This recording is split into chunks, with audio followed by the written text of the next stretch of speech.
All right. Are you on, sir? We're here, and now we can hear you. All right. Cell phones, turn them off or turn them down. I mean, already I can hear your cell phones or someone's giving us feedback. We'll take feedback at a later date. Thank you. Well, Representative McGarvey, how have you been? It's been an interesting few weeks in Washington. Well, congrats. Yeah. What we are going to do, so you get an idea, the room is excited for having you today, and we're going to slowly turn this thing around so you two can be part of a two-way versus no way. Let's see here. All right, yeah.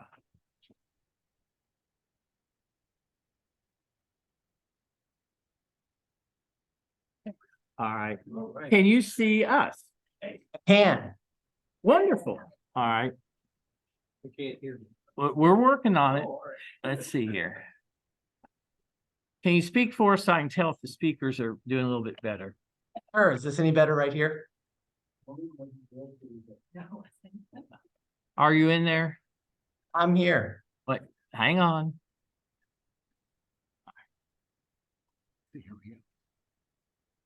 Keep it going. Let's try it now. You guys hear me now? Yes. We're getting there. Keep it going. All right. All right. Is it getting better? Can you hear in the back? All right. I think we have you on high. Perfect. All right. So please give us, I know it's been a high, concentrated, very challenging, short period of time to get a lot done. So what's happening?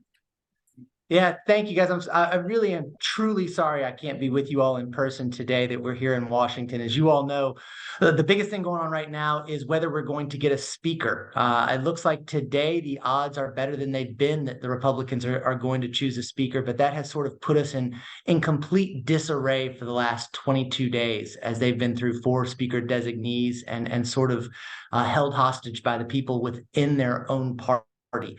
But there's lots of exciting things going on why we need a speaker right now. So the most pressing need in Washington, of course, is the federal budget. The budget is set to expire on November 17th. We need to make sure that we keep the government open, that we avoid a shutdown, that we pass a budget which provides aid, humanitarian aid to our allies around the world, and of course, really takes care of our needs at home. But just because we don't have a speaker doesn't mean we aren't working. There is work continuing to go on in the background here. And one of my committees that I'm on that I'm really excited about is the Small Business Committee. And so on Small Business Committee, we work on Main Street issues. It's nice, too, that we have Councilman Ben Reno-Weber in today and Senator Cassie Armstrong, both of whom are great leaders and good friends. And I think when you talk about small business, it shows the importance of making sure that you've got your city, state, and federal government aligned on what your business community needs. So one of the things we're working on up here in Congress more globally, making sure that small businesses have access to capital, particularly minority women-owned businesses, that there's an equal playing field and that we can continue to start small businesses. Small businesses are 90% of our economy, as you guys know. And in Louisville, it is what makes us great. It is what makes Louisville unique, and we want to keep Louisville weird. So we are focusing on those small business issues here. We're also looking at rules and regulations. We know we want to protect workers, and we also know that small businesses need clarity. That small businesses don't have the staff to continually adjust to ever-changing rules where you don't know what's going to be present. So we've been working on making sure that we have rules that make sense for our workers and our businesses both, and doing that, working with the Biden administration and doing some good work there. And then, of course, the other really big thing globally we're working on up here is something that we see in every community across America is workforce development. Making sure that we have the workers we need in our businesses, in everything from the trades to retail to food to making sure even we have workers who require post-secondary degrees in higher education fields. So that's sort of what we're working on here on a macro level. And of course, it's great to partner with the state and local partners where I used to serve in the state legislature and make sure that Louisville's business community continues to thrive. So I'll take any and all questions you guys have. I want to give you a brief overview of what's going on in Washington. Yay. All right, yes, go right ahead, sir. Hey, Morgan, it's Dan Borst. And I'm sure everybody else knows, I own several restaurants in town. And credit card processing has gotten up to over 3% of every transaction, and people are using credit cards more and more often. Dick Durbin has sponsored in 2022 the Credit Card Consumer Processing Act. I think I got the name close enough. Credit Card Competition Act of 2022. It is meant to allow more competition in the credit card processing world and lower those interchange fees. In Europe, they pay like 0.05% per transaction. In America, it averages about 3%. That's a huge tax on small businesses and consumers across our country. We could help lower inflation and put billions and billions and billions of dollars. I say 3 billion, almost $100 billion back into consumers' pockets if we pass that. Would you agree to co-sponsor that in the House? yeah, Dan, and you and I have talked about this before. I mean, basically, even you can go into a small business right now and say you'll pay cash and might even get a slightly lower price just to avoid some of the credit processing fees. So no, it's a big problem. It's a Senate bill, so I haven't taken a really close look at it, but we'll absolutely take a look at the bill and see if it's something we can sponsor. We actually can't sponsor it because it's not in the House, but see if it's something we can support. Or you could introduce it in the House. Well, definitely, I'll certainly want to read the bill before I introduce it. Yes. Congressman Jack Whittle, how are you this morning? Hey, Jack, doing fine. Can you see? I can see him. Question on an international level, what are your positions on continued funding of Ukraine and funding for Israel in its present situation? I don't know exactly what you mean by contingent funding, but do you mean bundling? No, continued. Continued. Oh, sorry. Continue. That's the problem with audio. Yeah, look, we've got to continue funding Ukraine. We have to continue making sure that we are pushing back against Putin's unchecked war of aggression there on a democratic country. I think this is an example of the foreign policy success of our administration right now. When this war started a long time ago, by the way, everyone gave Ukraine about a month. So far, they have kept Russia at bay, and we need to continue that. Putin is watching what is happening here, and we need to show that America stands with Ukraine. We've done it without putting American boots on the ground thus far, which is something I'm grateful for, and I think we have to continue that funding.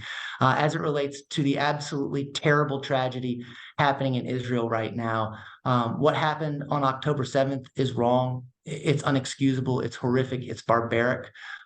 Israel is our ally and has a right to exist and has a right to defend itself. We will continue to support our ally in Israel. And I think we also have to recognize what is happening in Palestine and make sure that the United States is also a source of humanitarian relief and continuing to push for peace and a lasting two-state solution. So I support continued funding for both.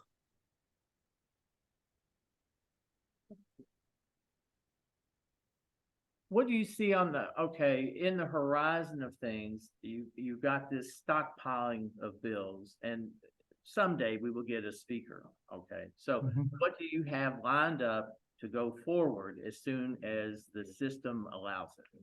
What are you pushing for? Yeah, actually, I'm happy to say I'm the only freshman Democrat in the country who's passed a bill off the floor of the House of Representatives this year. I passed a bill for our veterans, making sure that they continue to get the benefits they have earned and they deserve. So we're trying to push that through the Senate right now. In my pipeline, we've got several bills up. You kind of start with your bills where you're on committee. So I've got a workforce development bill and small business that we're going to continue to push. I've got a veterans bill where we're really we're focused on their education benefits. We're also really focused on healthcare benefits for veterans right now and making sure those go through. We're working on some tax issues as well, and have some bills I think coming up that are exciting. We're also working on the Ohio River. Right now, the Ohio River is the largest body of water in the country that receives no federal funding for cleanup measures. I want us to view the Ohio River as not just an industrial highway, but as a recreational area and as a river that needs protecting and cleaning up. So we've formed partners with people along the Ohio River. Democrats and Republicans are introducing some legislation I think is pretty exciting on that fairly soon as well. But you're right when you said the stockpile. There are a lot of bills that have been piling up. We cannot take votes unless we have a speaker. So no floor activity happens without a speaker. It looks likely that we're going to have a speaker, maybe even today. This is not the first time it's looked likely that we would have a speaker on a day. So we're going to have to see if that actually happens. When it does, keep in mind, Congress is scheduled to go home Thursday and not come back until November 13th. I highly doubt that's going to happen, that this Congress adjourns for 2 weeks and then comes back and has 3 days to make sure that the federal budget stays open. So the biggest stockpile of bills that we'll almost be exclusively focusing on in the House for the next 3 or 4 weeks are those budget bills, are those appropriation bills, and that'll kind of take us through Thanksgiving. Wonderful. And does anyone else have another question? All right. We know that you have limited time with us today. I cannot thank you enough for tuning in. I look forward to the progress and success and continued success that you're having. Thank you, guys. Wish I could be there in person, and thanks for everything you all do.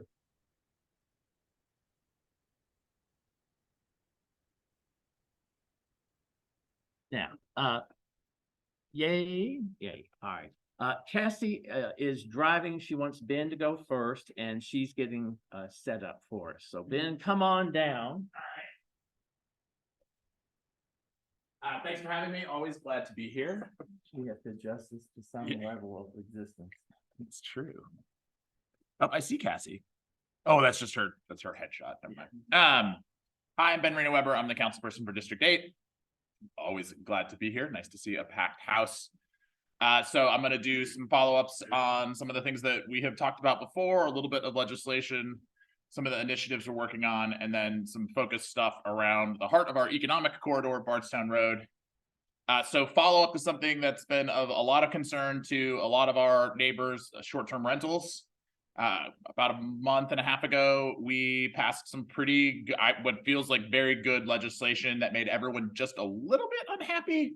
But it passed unanimously, and I think that is a real statement of how this should work. We took our time, we got it right, and we're already starting to see a significant uptick in enforcement activities for illegal Airbnbs, for unregistered Airbnbs. So I want to highly encourage anyone who says, this is not a registered Airbnb on my street, right into our office. We're getting immediate action by Metro, which is great. So I think we're going to be able to make some real progress on that. A couple other pieces of legislation that I'm working on. We're going to do some technical tweaks to our parental leave policies within Metro government to be sure that those are helping us to keep and attract the workforce that we need. One of the issues that we face in every bit of Metro, as in much of the economy, is the ability to attract and retain talent. And we have to have a competitive pay structure. It is not okay that the people who are frontline workers for us are leaving us to go be shift leaders at Panera. Like, that's not okay. So that's one of the things we're working on, trying to make, address some of the issues of talent attraction and retention within Metro. And then there's been a lot of initiatives around zoning and preservation, and we're really trying to take a leadership stance on preservation is at the core of our long-term economic vitality as a city. We have had a wonderful history led by actually some D8 residents at one point. Thank you, Deborah. And we have sort of fallen away from that, I think, to our long-term detriment. Our kids are not, and grandkids are not going to thank us for letting these amazing facades and amazing structures fall apart. So we're really working on how to do that, while at the same time also recognizing some flaws in the system that have created unpredictability for developers. And we need investment and development. So we're trying to find a way to really be thoughtful so that we understand upfront what the rules are. There's time for people who want to do preservation work to do the work that they need to do, but also we don't end up unable to do development because we have preserved a structure that really doesn't have any historical significance in order to impede investment. So we're working really hard to navigate all of those pieces. I think we're going to get a nuanced, good progress there, but it's a process. So I think those are the big legislative pieces that we're working on. Oh, also, we're working on an anti-displacement ordinance that's connected to housing so that if Metro funds are leveraged in a development, we understand what the implications are for affordable housing. And that doesn't necessarily mean that we don't do it, because there's lots of tools that we have in our toolkit, but it does mean we need to know what this looks like. So also working on that. Again, really trying to work in a way that is focused on the solutions we care most about, rather than getting sort of wrapped up in all the ideological stuff that I think distracts us too much in Washington in particular. Couple of initiatives that are not legislation that we're working on, really pushing hard to speed up the expansion of the deflection program. Somebody has passed out in front of Carmichael's. You don't necessarily want a police presence. The police don't necessarily want to be the ones responding, particularly when someone with a behavioral health or community health background is better suited. So we're working on that. We have money. We are really, part of the issue is now just staffing and standing that up, but we're working on that. So that's cool. Progress is being made. Similarly working on, well, then where do people go? We do not actually want them to go to the jail, which is incredibly expensive. And from a substance use and mental health perspective, though it is the largest mental health and drug treatment facility in the state of Kentucky, that is a bad thing, not a good thing. So what we're working a lot on programs that are called, it's called non-medical respite. And also, how do we reduce crowding in the jail by doing for people who are really just struggling with mental and behavioral health issues and substance use issues, not treatment, not in the jail. So working really hard on that, working a lot on supportive housing initiatives. So that's, the longer term, even after you have been in that respite space, where are you going to go? Part of the reason that we have this problem of camp clearings and people pitching tents is that the options available are terrible. They're terrible. If you have to take everything you own and get up at 7 in the morning every day, of course you would rather pitch a tent. And we have not, as a community, invested in enough of the resources. I am really excited about the Coalition for the Homelessness plan. I'm excited about what the mayor's doing. So progress there. And then last couple of things, initiatives along Bardstown Road. Massive shout out to our ambassadors program that just continues to really be an amazing return on investment for us, making our community more welcoming, cleaner. I've had the opportunity now to work a couple of times with the frontline folks, and you guys are doing great stuff. So thank you. Appreciate your work on the corridor, in Big Rock, like every place we call you, you're there, and that's awesome. And again, shout out to the Commerce Guild for organizing volunteer cleanups. We had 3 cleanups this weekend, which is great, and it turns out pretty clean. So good job, team. Some of the stuff that we were working on, there's a lot of noise around 4 a.m. bars, 2 a.m. bars. As Cassie found out, that is legislatively very complex. So a lot of what we're working on right now is what are the non-legislative things that we can do to really be sure that the 2 things we care most about, violence and noise, are addressed in a responsible way. So I'm meeting this afternoon with the Restaurant Owners Association, have already met with the restaurant workers group, met with the musicians groups, like really talking about what does it look like to create a space where we both have a vibrant entertainment corridor and everyone can sleep at night.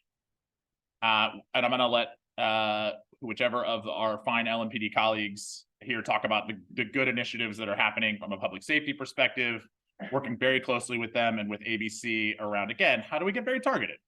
Because this is really about being thoughtful, not about whacking people with sort of broad-based stuff. So, do you want me to take questions, or do you want me to? Is there a specific question? Cassie's in the bay awaiting, but is there a specific question for Ben? Yes. Ben, on Saturday, we spoke about this issue, and I really think this is important. Our library, needs remediation and replacement, and it needs it now. This is not something we can just continue to talk about. Yeah.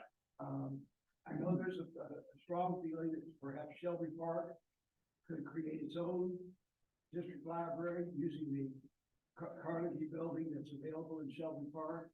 That might be a tremendous idea, but that's separate from basically the Highlands branch. We deserve something equivalent to that which St. Matthew's accomplished, taking a former elementary school.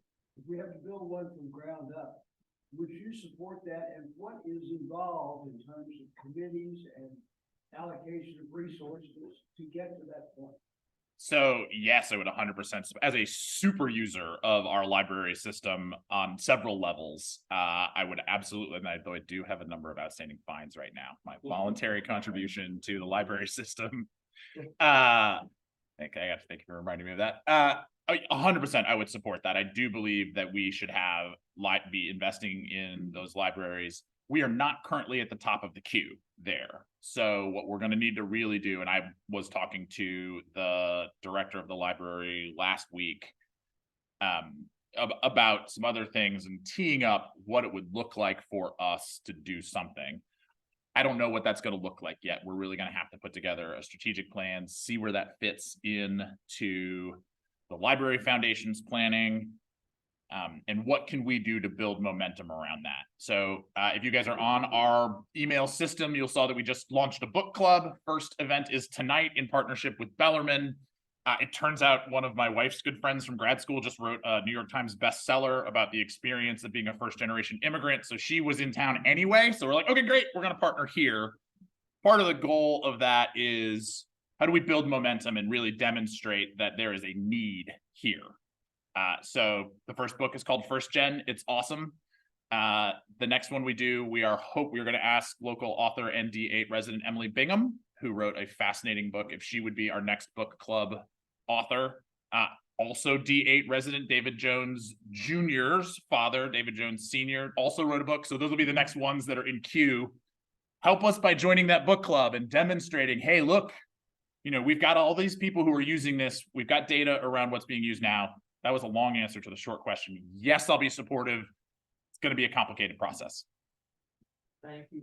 We have Cassie and hold. You will stick around. I will stick around. Today I can stick around. Cannot thank everyone's flexibility and understanding. We're getting ready. Cassie is up next. Great. Well, thank you all for your flexibility. I'm coming to you live from my car on the way to Frankfurt for a 9 a.m. committee hearing. And I pulled over so that I could talk to you all safely. It's good to be back with you all. I got to work closely with many of you whenever I was in Ben's position on Metro Council, and it's nice to sort of see fuzzily. I think I see familiar faces through Zoom. But good to be with you all. So since replacing Morgan McGarvey in the state Senate, I sort of entered in the middle of session. It's been a whirlwind of, figuring out how Frankfurt works, how it's different than Louisville Metro. Made it through my first session, was there for the second half of session, and really had an opportunity to, get myself placed on committees. I'm on health, local government, state government, agriculture, and several different working groups around IT needs and our multimodal freight system. So got to spend the second part of session really understanding the legislative process in Frankfurt. We're now in the interim. So most of you all know that the General Assembly meets for 30 days in odd numbered years and 60 days in even numbered years. It begins on January 2nd this year. That means that right now we're in this in-between period where obviously things are still going on. I'm on my way to a health services committee meeting today. But these are more about sort of discussions. There's nothing to vote on. It's about educating ourselves about issues that we expect to come before the General Assembly this upcoming session and getting an idea of what the issues are. Big thing that we expect to see this session, of course, is going to be the budget. That is the most important job of the legislature. We appropriate about $50 billion each year of your money to fund state government and all the programs it supports. And so that's why we have a longer session, is because we do have to do that budget process. And so as always, I think regardless of the level of government, it's really important to engage early on budget issues, make sure that folks understand what you care about, why you care about it, and really start making your case for funding and things you care about. I will say, just for folks, I represent about half of Bardstown Road and half of the Highlands. If you are from Longest Avenue towards the original Highlands, Denise Harper Angel is your state senator, and she and I work really closely together on Highlands related issues. So in addition to thinking about like larger budgetary priorities, one of the things that we've both been very active in is championing continued state funding for Bardstown Road and for safety improvements. We believe that right now we have those in our 6-year road plan. The issue with the state is we plan very, very far in advance. It's a very slow moving process, but we're glad that right now the plan is to sort of do more safety improvements starting at Bonnie Castle and moving towards 264 on Bardstown Road. There's funding for that that's been appropriated and is sort of waiting to be spent.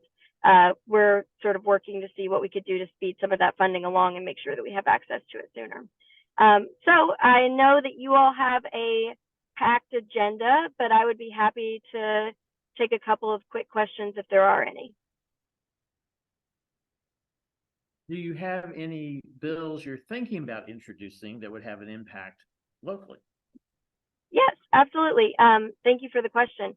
I do actually have several bills related to local government. One is a bill that would give local governments, if they choose, the option of levying a tax on plastic bags. It's something we've seen a lot of other cities do, and then direct the funds to different types of initiatives. The local option sales tax, you might have heard about it. It's something that a lot of folks in the business community are very supportive of, this idea of we should have more options locally to be able to raise revenue. The Kentucky Constitution doesn't give us a lot. That means when we say that we want nice things in Louisville, like we want to expand access to pre-K, like we want to make sure that we have this really great infrastructure and invest in our downtown and invest in urbanism, it can be really difficult for us to have the sources of revenue to do this. So I've got a bill on that. I've got some bills to really support families in need in our communities. Just had a joint hearing on my bill to reduce the sales tax on diapers. Turns out that 1 out of every 2 families with young children struggle to afford enough diapers, which has downstream consequences in terms of health impacts, kids ending up in the emergency room because of severe diaper rash, and all of these other consequences when families can't meet the basic needs of their child and they're trying to decide, do I afford groceries this month or do I pay for the diapers my kid needs? There are no assistance programs that actually cover diapers. SNAP, food stamps, WIC, Medicaid, none of these provide funding for diapers.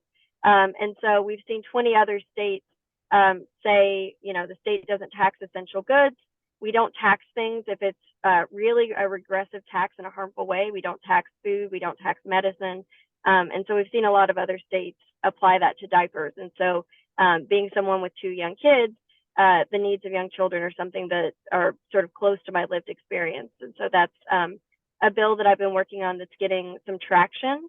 Also have some bills around addressing our environmental concerns, addressing rising temperatures and what that means in terms of worker safety and worker protections, and a whole host of bills. I am planning in December to have a town hall of sort of going over, I think I have 28 or 30 different bills that I'm working on. And, bills are best whenever we get feedback from the community. And so if you are not on my mailing list, I hope that you will subscribe, reach out, be in touch. And whenever I have that sort of big meeting about all of these different policy proposals, I hope that you will come and engage and help me think critically about how to make that legislation even stronger. Well, we cannot thank you enough for taking the time to join us at our annual meeting and Yeah. look forward to seeing how you progress. You and Morgan both have a fresh start and I know a very challenging start. So continued success. Thank you. And thanks for all the good work you all do. It's good to see you.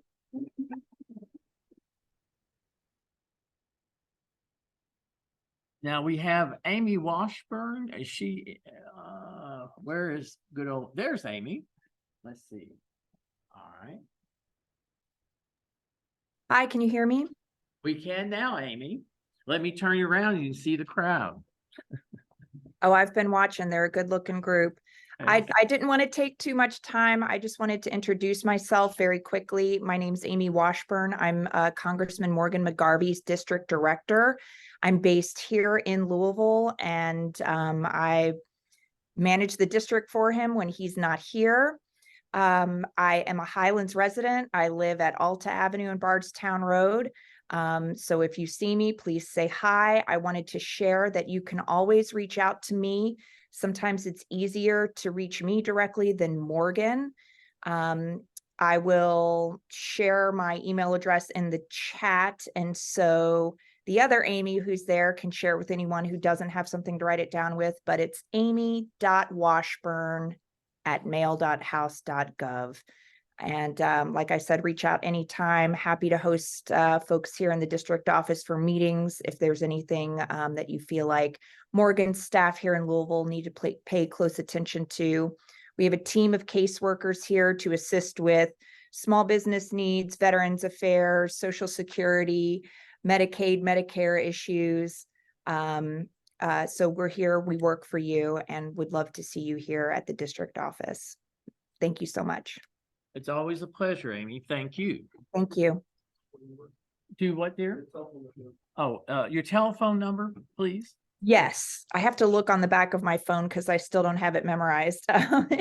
My telephone number, this is my cell phone, so call it whenever and text 502-595-7239. And also, I should just say, if there are things going on in the neighborhood that you think Morgan should know about, not necessarily really anything, but if there are events that you think he might be interested in attending or that his staff should come to, feel free to let us know. Please be our eyes and ears on the ground. Well, he attended our meeting just because we asked. So That's right. You for your help. Thank you for your help. Of course. Thank you so much. Look forward to seeing you soon. All right. One thing that we normally do, and again, thank you for flexibility, is self-introduction. So if you would, let's start in the corner here and let everybody know who you are.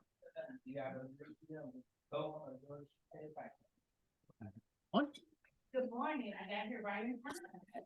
My name is Donna Ruthie, and I'll the other better half of course.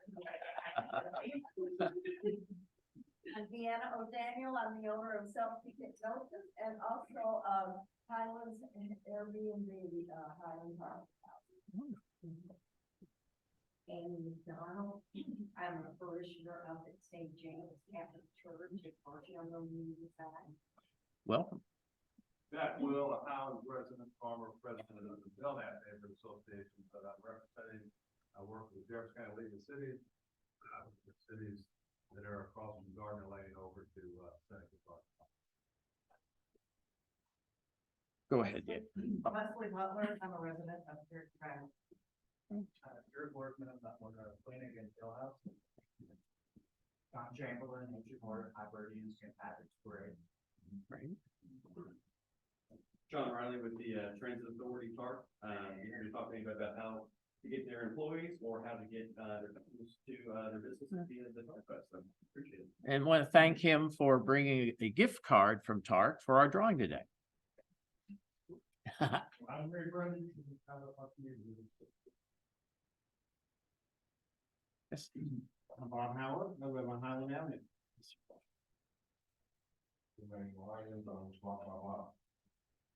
I'm Jack Francis. I'm from the Belknap neighborhood. An area that I'm working on right at this particular moment is a young man who has created tiny old trade stations. We now have 26 throughout the entire Louisville area where people can bring food and trade in terms of things from their garden, houseplants, all those kinds of things happen.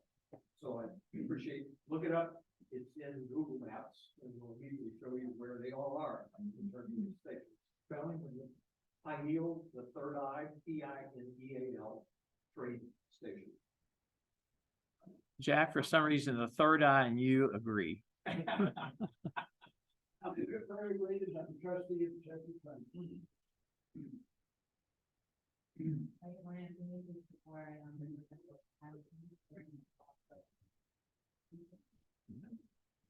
Hi, I'm Nick Morris, board member of the Highland County Guild. I want to give Nick acknowledgement and congratulations. He got our efforts of the area cleanup on the weekend, and normally we're here to help, but he stood with he and Ralph and took the deal on. I cannot thank him enough. Yeah.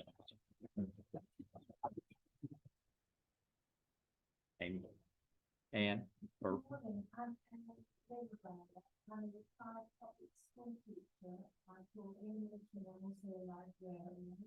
And I'm currently president of the Cherokee Bible Association, and I'm very happy to be here with everyone. Thank you.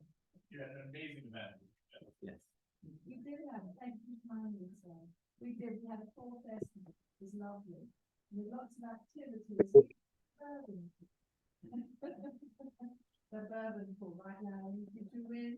I did not, but I got followed up through. We're going to do this. You haven't been hitting it already, have you? Tony. Tony Mendauer, lovely lady, and I'm also no longer your PBA. Good morning. I'm also John Keeling, obviously, with LMPD. Thank y'all for inviting us. It's important to communicate with you folks who want to hear about that. You said, you are our advocates in the street because we can't be everywhere all the time. So thank y'all for your concern in the community. We very much appreciate the police for your action service. Please let us know. Is anyone here from the ambassador's office? Yes. I see you. Thank you, sir. Thank y'all very much. I'm Mason Treneman. I'm a former family court judge, running for family court judge again. A vacancy came up this fall. So Mason Treneman, happy to talk to you afterwards. Talking to somebody ahead of time and said, we don't know anything about judges. That's why I go to start most mornings at the Rotary, at the Lion, go to the lunch meeting, go to evening meetings. Anybody with any questions, Mason Treneman, happy to answer. Myers, I'm a sales agent, Van Mission Realtors, I'm the treasurer and board of the Highland County Guild. And I'm Beth Henty, I'm the manager at the Highland Shelby Park Library in the Big Mall.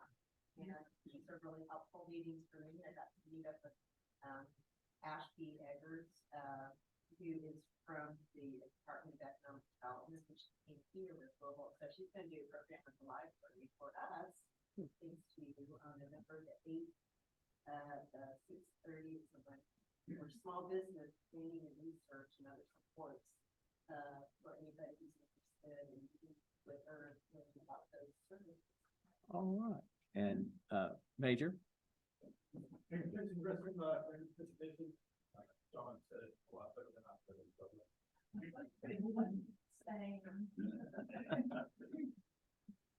Good, so anyone who's tired. Yes, sir. Mary Kate Clayton, with Ameriprise Financial on Bardstown Road, and Highland Community Ministry board member and the other one. Dan Morris, Cinnamon, civil reference town and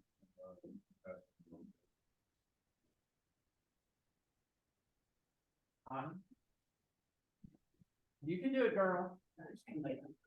Doesn't normally know that I don't wake up before this. I am the chair of the for our meeting for Monday, last Monday of the month. So at the library, starting at 7 o'clock, all are welcome and encouraged to if you are in any way interested in this today. If thing is, on your table is, a reminder and information on the upcoming election. Thank you so very much. Very, very good. Oh, great to have you all. This is the sample ballot for this area. And, also information on where you can vote, where to drop off absentee ballots, etc. The last thing, and anybody has any questions about voting, please, give me a call. Erin knows how to reach me. Sometimes it is rather confusing. You do not have to fill out the entire ballot in order for your ballot to be legitimate. All you do is vote for one person. I encourage you to vote for everybody. The other is, I am also the life committee for the Festival of Trees and Lights that is going to be on November 10th through the 12th. We encourage everybody to come down. Have fun. Thank you all very much. What? You're lovely. You're wonderful.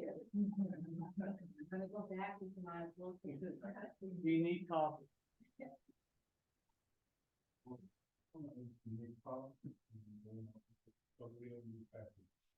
Wonderful. Thank you for being here. Hi, I'm Maggie Dunn, and I just up in Louisville, Baxter Avenue,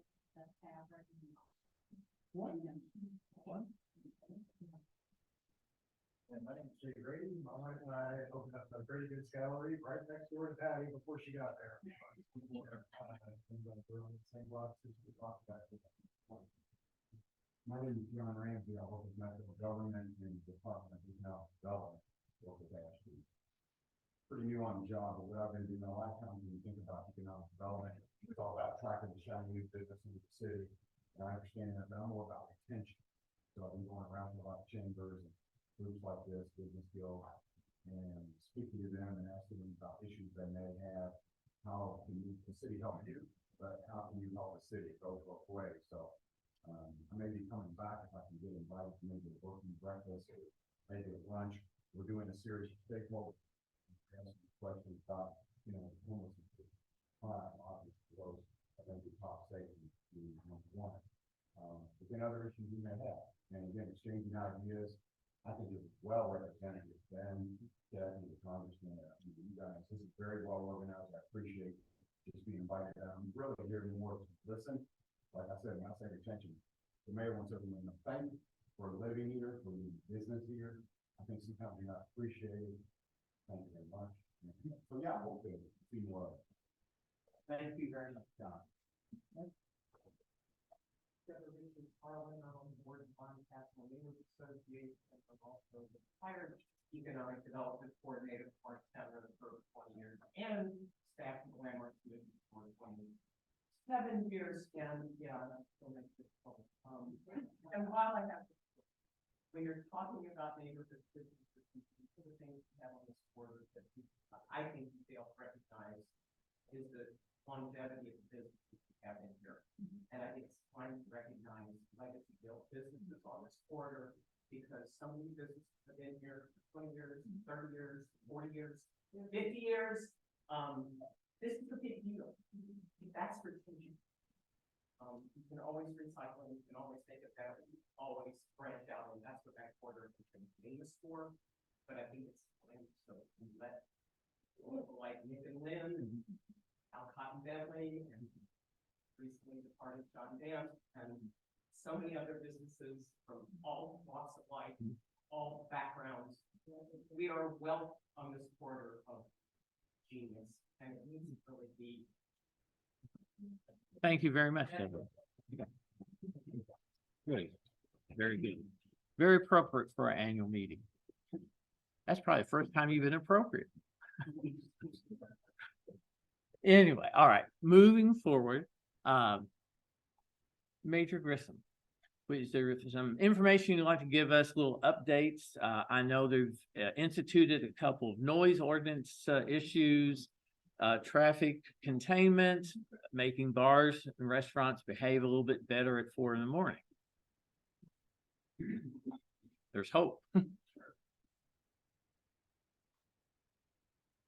you. Jason Grissom, commander of 5th Division LMPD, which is where we're at. I stay in the middle. There we are. You're the man. Thank you. Yeah, I really, this is a good thing. I don't have a lot for you today, which coming from the police should be a good thing. As far as we look at crime overall is pretty low. Last week, we were down about 11%. We had a really good week last week, with the exception of stolen cars. I think everybody has heard this over and over, Kias and Hyundais. Right now, they're accounting for about 40, on a week-to-week basis, 40 to 60% of our stolen cars here in the 5th Division. And that's the same story throughout the whole city. So those Kias and Hyundais, they're a pain. We have actually some security devices that are coming to us real soon that we'll be able to hand out. So if you have a Kia or a Hyundai, or you know someone that has one, get in touch with us. We can get you. It's this belt that hooks onto your steering wheel and it snaps into your seat belt holder and it locks. So it's supposed to be a good deterrent, because we are still getting those Kias and Hyundai stolen. And as we know, the city has a lawsuit against Kia and Hyundai now. A bunch of cities have jumped on board on that. So hopefully we can start to put this to rest. If we can get this down, we're in really good shape going into next year. At least we hope so, knock on wood. A couple of things that are going on for us right now. We still work with the ambassadors. I was out with you all a couple of weeks ago. I saw you. They do a great job. We really love having you all as a partner. Everybody, even Ben talked about you all, and we appreciate it. So thank you. With the assistance of Councilman Reno-Weber and Andrew Owen and Pat Mulhill, they gave us some money to buy some Fitbits. We have what's called a Fitbit challenge going on with the police department just here in the 5th Division. And it's to see who can walk the most steps every week while working. So I did my first walk on Monday. I didn't get to do it yesterday. I was busy. I walked down Bardstown Road, down Sherwood, up Alta, and I got a lot of really weird looks. I actually parked in front of your all's place. So I got a lot of weird looks. Like I was like, hey, how are you doing? And I got that's what I kept telling. So if you see me out there, if you see us out there, it's okay. It doesn't mean something bad is going on. We're just out there competing against each other and trying to get out in the community a little bit different way. Of course, it'll be weather dependent. We're getting into the fall. Today's gonna be a good day. I will be at the Walgreens on Baxter, 900 Baxter, or 990 Baxter, whatever the address is there, at 1:30. If anybody wants to join me, WHAS is going to be there apparently. So I guess they're going to go walk with us. We'll see. John, you had something that you wanted to add. Very quickly, okay, thank you. Apparently you have to stand in the middle here so the camera can see you. Great. Good morning once again. Just want to let you know a little something. Not a new initiative, but a recharging of an initiative. As I've mentioned before, I'm a division resource officer, and each of our divisions has at least one or two. Ours were reinitiated by our chief, Chief Villarroel, and because she feels it's very important that you all have a liaison between downtown and yourselves, rather than 311's okay, but having a person to talk to, answer the phone, come by and see you is a lot better, right? So the chief believes in that, and so do I. Well, we had a meeting a week or two ago, and all the division resource officers met with the chief. To put it quite simply, it's time to go back to work. So I fully agree with that. We are going to be proactive on cleaning up the streets. Y'all know what I'm talking about. Folks that are sleeping on the sidewalks, the little mini camps here and there when they found their little cubby holes. We are going to clean them out and keep them cleaned out. As the chief said, she wants to be able to bring her family not only downtown, but anywhere in the city and enjoy the events that are going on, and want us to be able to do that too, as well as you all. So that you know, there is an initiative for us to be proactive in getting this taken care of. The consistency is what's going to matter. Our B cops, once the division resource officers find the spots that we need to act on, that's why I want to get with you, Edwards. You have eyes out there every day. We will be consistent with the beat cops and keeping them cleaned up. So that's our plan. The chief is behind us and we're with her on it. Yes, sir. Where are they gonna go? I'm sorry, sir. Where are they gonna go? Well, there are resources, as Councilman Weber said, they're not great, and we offer them every time. Bardstown Road and Pavilion, Walgreens, cleaned one out yesterday. Offered them everything I had in my car, pamphlets, phone numbers. A lot of them don't want them. And because there's perimeters that go with it. That's what they don't like. But we offer it every time. We are compassionate. We're not out here to lock people up. We want to give them help.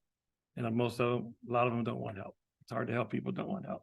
But we're not going to give up. We're going to keep trying. Yes, sir. You had a question?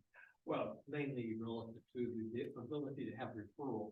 How well do you think you are connected whenever you're giving a pamphlet, et cetera? And in terms of helping the person actually know how they can actually get assistance? Is Well, that working for you, or is it more or less go away? well, as I said, they're resistant. No, I fully understand. I deal with the VA and all over There you go. that Yes, kind sir. of circumstance. And so I'm very familiar with those who are not interested, in going into a closed environment in terms of what's going on. Yes, sir. My challenge, I think, is knowing that somebody has the ability to do follow through that individual so that they're actually being helped as contrasted with just being given a pamphlet. Yeah. So I'm really frustrated that we don't back you up by somebody that you have the ability to connect them with. Yes, sir. I don't know exactly what the solution is, but I feel that's the missing link between what we're Right. trying to Yes, sir. accomplish and how we actually get it done so that it goes follow through as contrasted to just simply that hole is gone. Yes, sir. Yeah, thank you for that. We don't want to just push them around. We don't want to, displacement is part of the answer, but it's not the whole answer. And just so you know, we offer these folks a ride to any facility they ask for in Jefferson County. Very good. Again, they don't want it. They No, I just- understand. And I will say that we are working really hard to expand the options around where you transport people. Yeah. I feel like we're making good progress. Q1 will at least have some better answers. Q2 will have more better answers. But I think that's a really good point. We do not have good answers right now, and I think that hamstrings you in lots of ways that are Somewhat, really yes, sir. not great for people involved. So we're working. It's the number one thing that we are working on each levels. Yeah. Well, I cannot thank you all enough, and again, everyone's sticking around, but we do have a few more things to cover. One real thing that you have to run out. Yes, sir. 30 seconds. So this Fitbit challenge that the major mentioned, we are looking for rewards and gift cards to recognize the officers who are doing the most steps, because that's part of what makes it fun. Shout out to the Alta Vista Neighborhood Association. They were the first group to say we will absolutely give you some gift cards. Any other neighborhood associations that want to do something like that, that would be awesome. Also, if you happen to be a business owner that would be willing to donate a gift card or a meal or something along those lines, that would be great. Just reach out to our office and we'll be reaching out to a variety of businesses. So that's it. We want to be sure these officers are well fed.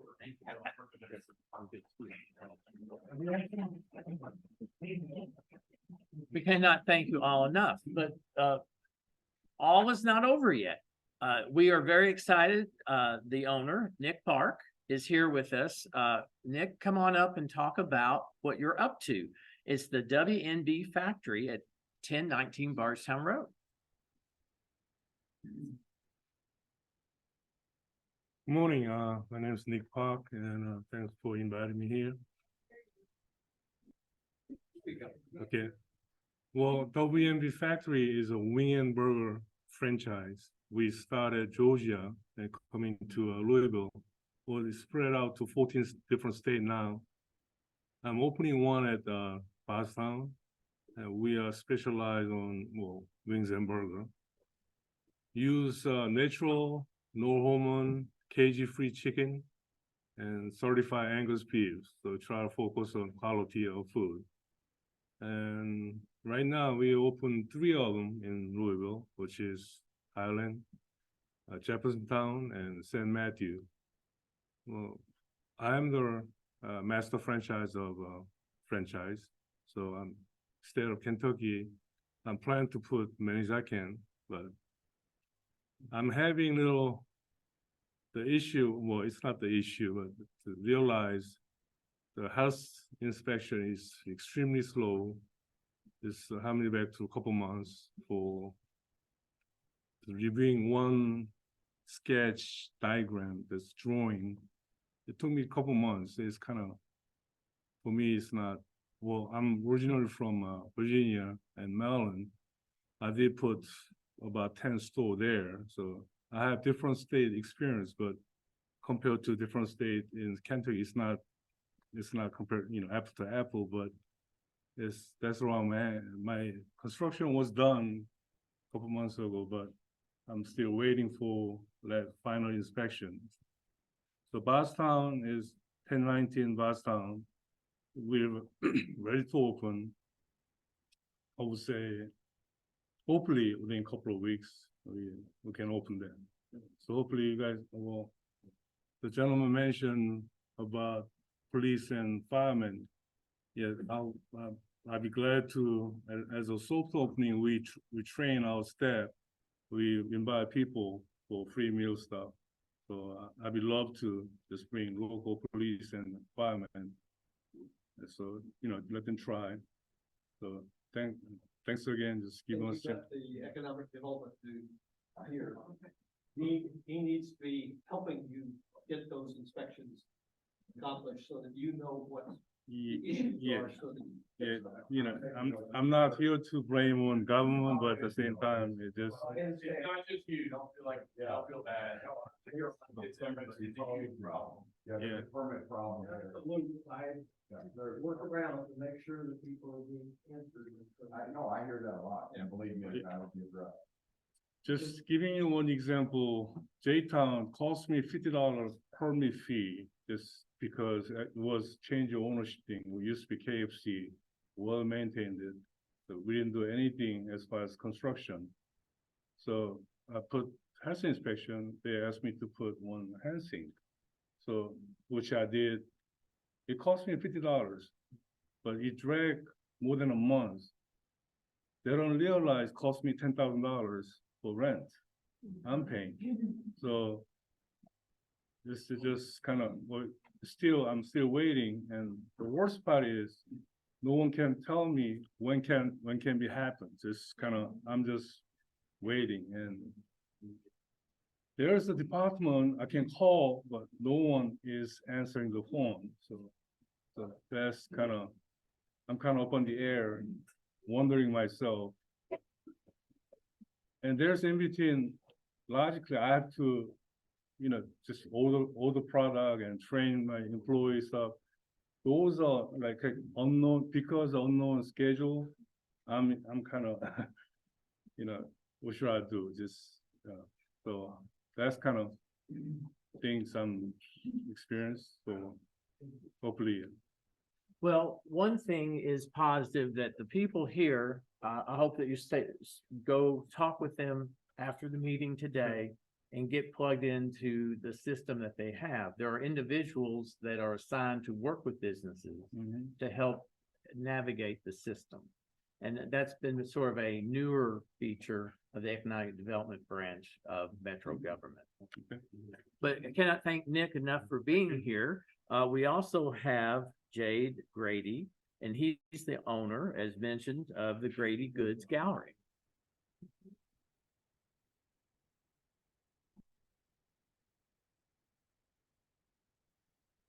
Hi, all. My name is Jae Grady. Thank you for giving me a few minutes to introduce myself and tell you a little bit about my wife and I's new business called Grady Goods Gallery.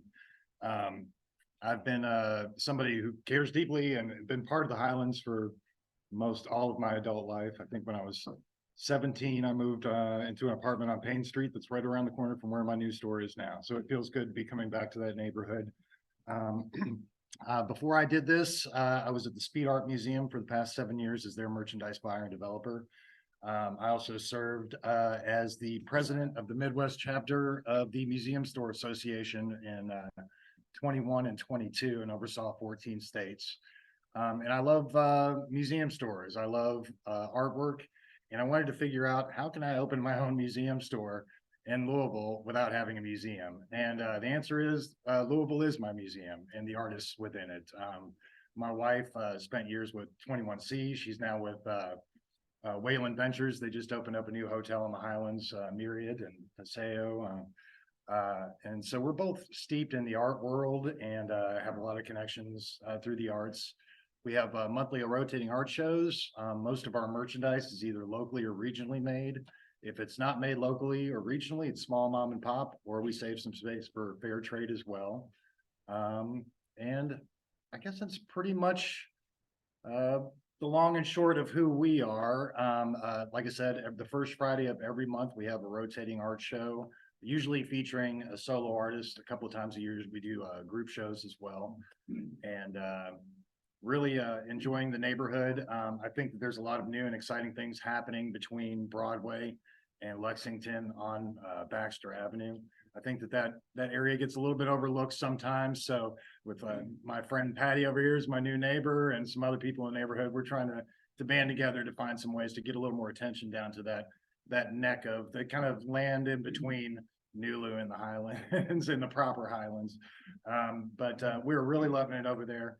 I will also say the one negative I've had over the past 6 months that I've been open is I was broken into twice by the same person. It took weeks for me to hear back from anyone regarding what happened in that time period, that I was unable to turn over any camera footage or anything like that. Several other businesses got broken into by the same individual. Yesterday, I got a text that Clay and Cotton was broken in by this individual twice in 24 hours.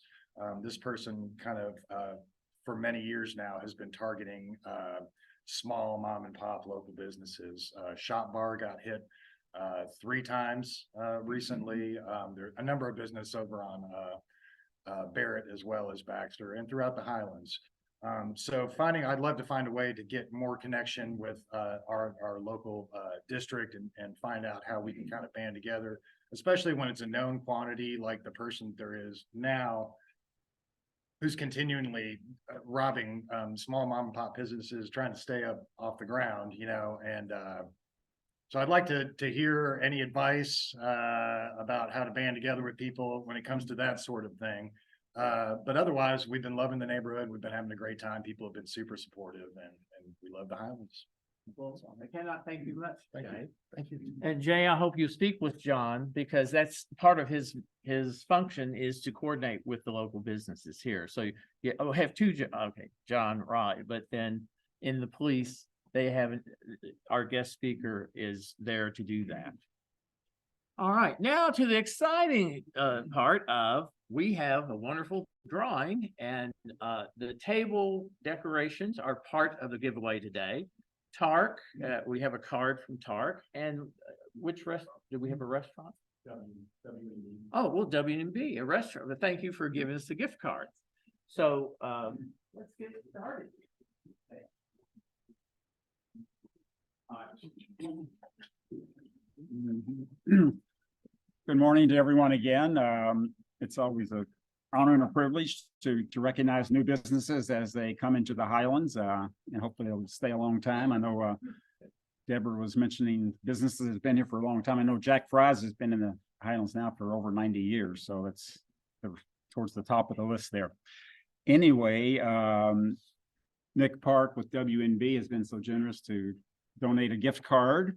So if Aaron would draw out a number, we'll see who the lucky winner is. Miss Ann did it. It's lucky number 9. Number 9 is Bob Howard.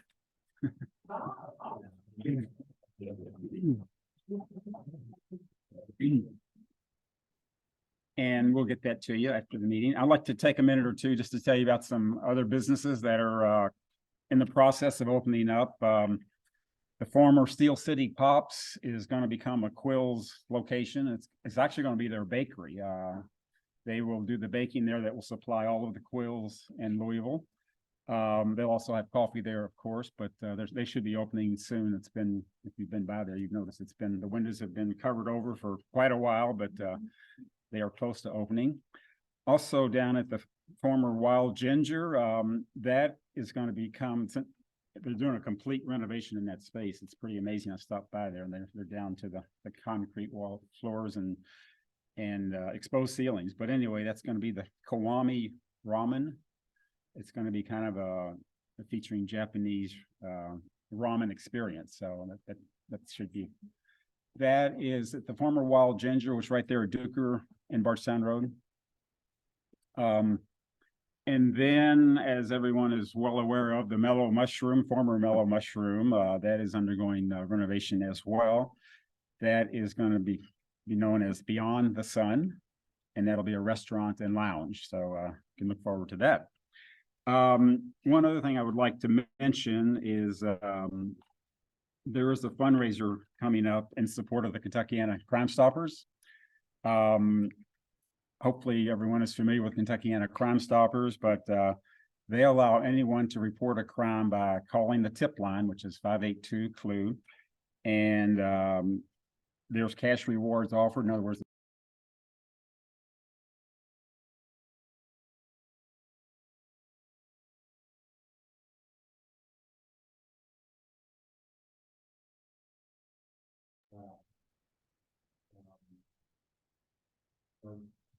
not willing to come forward and report them for whatever reason. So sometimes offering rewards encourage people to take that step. So O'Shea's Irish Pub has generously donated their restaurant on November the 14th from 4 to 9 p.m. They're going to donate 50% of their sales that evening at the restaurant. So it's a great opportunity for Kentuckians. Crime Stoppers to build up their coffers a little bit so they can get more rewards.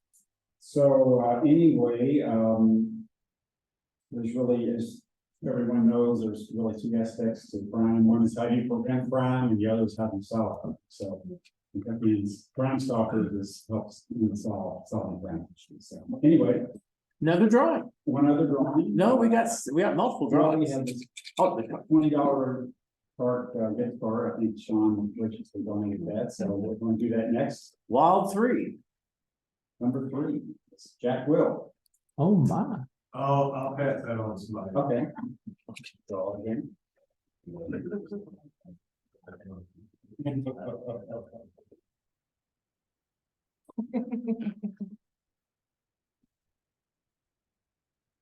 Number 4. Is Leslie. She was here, I think she left. Oh, okay.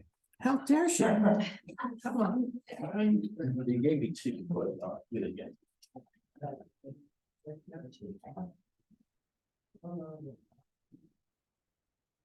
Number 2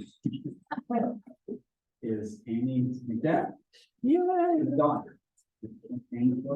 Annie, so is it the tarp card? Yes. I'll ask that. Thank you very much. All right. Would you like a center decoration? Why, sure. All right. I'll just take one in mind. I'll pay you. Which one you want? Center decoration. All right. Wild number 10. Yes. The main. Yeah. I would think any employee can wear the plus. All right. That's sweet. That's all right. Several more, but sure. All right. Thank you very much. Okay. Now gift cards out of the way, right? Yes. All right. So, people with their decoration, you need to grab one just so, because don't want, get crazy here. I can tell they are crazy people. All right. And who is behind number 6? Number 6 is John Keeling. Yeah. Well, thank you all very much. Like that. Thank you. All right. Yeah, put a badge on. Yeah. Thank you, Albert. All right. So that's 3 of them, right? So we got 3 to go. Number 18. It's definitely. Yeah, you bet. Yeah, Take it to the right. Number 20. Who's number 20? Vince. Vince, Vince O'Neill. table decoration? Yes, sir. You can do it. And number 25. Is, yeah. Yes. All right. I've gotten her good luck. I want something to leave it too. She said, make this toy win. And I am the leave it.